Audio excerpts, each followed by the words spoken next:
ہر ایک اپنی جگہ پر ایسی مشعل راہ ہے کہ قیامت تک آنے والے مسافر راہ حق پر چلتے رہیں گے، لیکن حضور اکرم صلی اللہ علیہ وآلہ وسلم کے صحابہ کو دیکھتے جائیں گے اور اس منزل کو پکڑتے جائیں گے، راستے کو پکڑتے جائیں گے، انشاءاللہ منزل تک پہنچ جائیں گے۔ یہ پہلی جماعت تھی جس جماعت کو یہ امانت تبلیغ اسلام کی ملی۔ میں صرف یہاں پر ایک بات کرنا چاہوں گا کہ قرآن پاک اس کے لیے کیا کہتا ہے۔ کیا قرآن پاک میں بھی ایسی کوئی بات موجود ہے؟ بھائی آپ قرآن سننا پسند فرماتے ہیں کہ نہیں پسند فرماتے؟ پسند فرماتے ہیں؟ قرآن پاک میں بھی اس کا ذکر ہے؟ جی ہاں، قرآن پاک میں بھی ان جماعتوں کا ذکر موجود ہے۔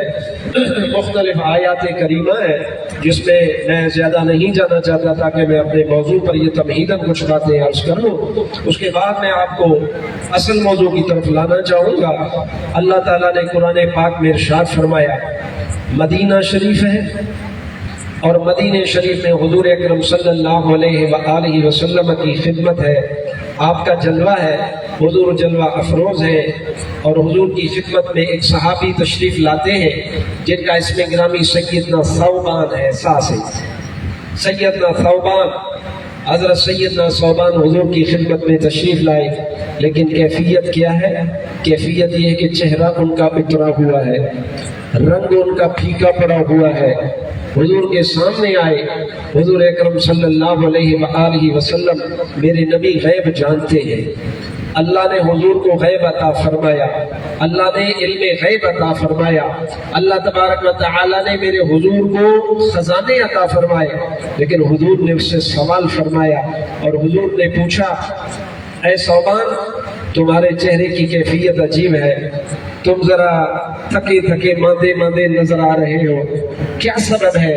کس سبب سے تم پریشان ہو؟ سیدنا ثوبان نے اپنی بات عرض کی، ذرا آپ سبحان اللہ کہیے تو میں ذرا حدیث پاک آپ کو عرض کروں۔ سیدنا ثوبان نے اپنا تخیل پیش کیا اور اپنی گزارش پیش کی، یا رسول اللہ صلی اللہ علیہ وسلم، اس جہاں میں، اس دنیا میں مدینہ شریف ہے، ہمیں دنیا کے غم گھیر لیتے ہیں، دنیا کی پریشانیاں آ جاتی ہیں، یا رسول اللہ جب دنیا کی پریشانیاں آتی ہیں ہم آپ کے چہرے مبارک کی زیارت کرتے ہیں، یا رسول اللہ تمام کے تمام غم چھٹ جاتے ہیں، پریشانیاں دور ہو جاتی ہیں، آپ کے چہرے اقدس کی زیارت ہوتی ہے، غم ہمیں بھول جاتے ہیں۔ لیکن یا رسول اللہ مجھے ذرا یہ خیال ستانے لگا ہے، مجھے ذرا یہ پریشانی ہوئی ہے کہ یا رسول اللہ جب جنت میں چلے جائیں گے، ذرا صحابی کا تخیل تو دیکھیے، یا رسول اللہ جب جنت میں چلے جائیں گے آپ ہوں گے اعلیٰ علیین میں، فردوس اعلیٰ میں، یا رسول اللہ اور ہم ہوں گے اپنے طبقے میں، یعنی صحابی کو اپنا جنتی ہونا بھی یقینی ہے حضور کے صدقے میں، یا رسول اللہ ہم بھی انشاءاللہ اپنے مقام پر جنت میں ہوں گے، لیکن یا رسول اللہ مجھے یہ غم کھائے ہوئے ہے دنیا میں، جس کی وجہ سے میرے چہرے پر یہ آثار دکھ کے نظر آ رہے ہیں، یہاں تو آپ کو دیکھا اور غم کو مٹا لیا، یا رسول اللہ جب جنت میں آپ کی زیارت نہ ہوگی تو ہم عاشقوں کا کیا بنے گا؟ ذرا یہاں رک جائیے، میں آگے پھر بڑھتا ہوں۔ میں آپ سے سوال کرتا ہوں کہ جنت میں کسی چیز کی کمی ہے کیا؟ ہوگی کوئی؟ علماء نے آپ کو بتایا ہوگا جنت میں کسی چیز کی کمی نہیں ہے، لیکن صحابی رسول ان کو حضور اکرم صلی اللہ علیہ وآلہ وسلم کے دیدار کی فکر جنت میں بھی ہے، اور وہاں بھی پوچھ رہے ہیں یا رسول اللہ ہمارا کیا بنے گا؟ حضور اکرم صلی اللہ علیہ وآلہ وسلم نے کوئی جواب نہیں عطا فرمایا، کیوں؟ قرآن پاک فرماتا ہے وما ينطق عن الهوى ان هو الا وحی یوحی، میرا حضور اپنی طرف سے کچھ بھی بیان نہیں فرماتا، جو اس کی طرف وحی آتی ہے وہی اپنی زبان سے ارشاد فرماتے ہیں۔ حضور نے اس سیدنا ثوبان کو جواب عطا نہیں فرمایا، اللہ نے جبریل کو روانہ فرمایا، جبریل جاؤ، میرے حضور کا پیارا صحابی پریشان ہے کہ جنت میں حضور کا دیدار ہوگا یا دیدار نہیں ہوگا، ذرا اس کی پریشانی دور کرو۔ اور یہ قرآن پاک کی آیت لے کر سیدنا جبریل حضور پر حاضر ہوئے۔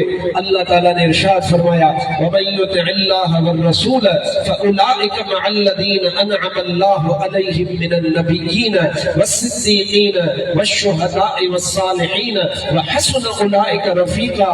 اس کا مطلب کیا ہے؟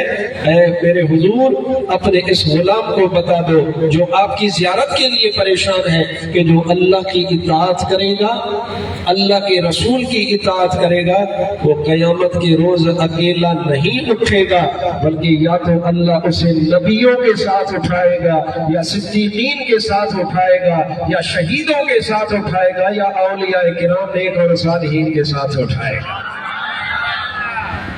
میرے حضور کے صحابی کو کہہ دو، حضور کو بتا دو۔ حضور اکرم صلی اللہ علیہ وآلہ وسلم نے اپنے اس صحابی کو یہ آیت مبارکہ سنائی، اے ثوبان تمہیں یہ فکر لاحق ہے کہ حضور اکرم صلی اللہ علیہ وآلہ وسلم کا دیدار ہوگا کہ نہیں ہوگا، لیکن تمہیں آج محبت یہاں دنیا میں کس سے ہے؟ کس سے ہے؟ اگر تمہیں محبت اللہ کے پیاروں سے ہے، قرآن کہتا ہے، فقیر حق نبی نہیں کہتا، فقیر تو بیان کرنے والا ہے۔ اللہ نے فرمایا آج تمہاری محبت وڈیرے کے ساتھ، قیامت میں وڈیرے کے ساتھ اٹھے گا۔ آج تمہاری محبت پولیس کے ساتھ، قیامت میں پولیس کے ساتھ اٹھے گا۔ آج تمہاری محبت حرام خوری کے ساتھ، کل حرام خوروں کے ساتھ اٹھے گا۔ آج تمہاری محبت غلط لوگوں کے ساتھ، کل انہی کا جو حشر ہوگا تیرا بھی وہی حشر ہوگا۔ لیکن اپنے پلے باندھ لے، جس کی محبت اللہ کے پیاروں کے ساتھ ہے وہ اکیلا نہیں اٹھے گا، اللہ اسے اپنے پیاروں کی جماعت میں اٹھائے گا۔ اور جسے محبت اللہ کے پیارے نبیوں کے ساتھ ہے تو وہ انشاءاللہ تعالیٰ ان نبیوں کی شفاعت بھی پائے گا اور ان کا دیدار بھی جنت میں ضرور حاصل کرے گا۔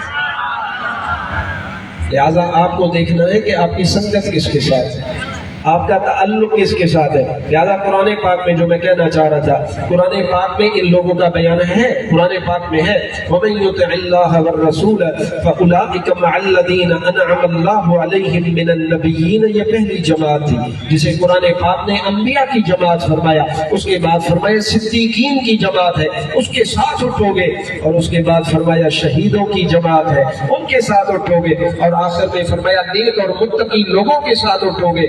لہٰذا نبیوں نے جو پیغام لایا شریعت کا، حلال کھانے کا، حق پر چلنے کا، حق پر ڈٹنے کا، حق بیان کرنے کا، اللہ کی اطاعت کرنے کا جو پیغام لایا، حضور تو مثال فرما گئے، لیکن یہ امانت صحابہ کو ملی اور انہوں نے اس امانت کا حق ادا فرمایا۔ اور اس کے بعد ظاہر ہے کہ اسلام ختم تو نہیں ہوا، اسلام تو قیامت تک جاری رہنے والا ہے، اور یہ سلسلہ بھی منقطع نہ ہونا ہے، نہ ہی اللہ نے فرمانا ہے۔ صحابہ کرام نے پھر اپنے شاگرد تیار فرمائے جنہیں کہتے ہیں تابعی، اور ان تابعی حضرات تک اس پیغام کو پہنچایا، پھر انہوں نے اس کا حق ادا فرمایا، اور اس کے بعد تابعین نے اپنے شاگرد تیار فرمائے جسے فرمایا گیا تبع تابعین، انہوں نے جو ہے اس کا حق ادا فرمایا، اور یہ امانت کا جو بار تھا اسے اٹھایا، اگلی نسل تک پہنچایا، اور یوں سلسلہ چلتا رہا چلتا رہا چلتا رہا، حتیٰ کہ امام بخاری آئے، امانت وہی تھی، زبان بخاری کی تھی، بیان کرنے والے امام بخاری تھے، لیکن امانت وہی تھی۔ امام مسلم آئے، اسلام کا پیغام تھا، امانت وہی تھی، بیان فرمانے والے سیدنا امام مسلم تھے۔ حضرت ابن ماجہ تشریف لائے، حضرت امام ابو داؤد تشریف لائے، میرے مرشد گرامی حضور سیدنا محبوب سبحانی سیدنا غوث اعظم عبد القادر جیلانی تشریف لائے، امانت وہی تھی، زبان سیدنا عبد القادر جیلانی حضور غوث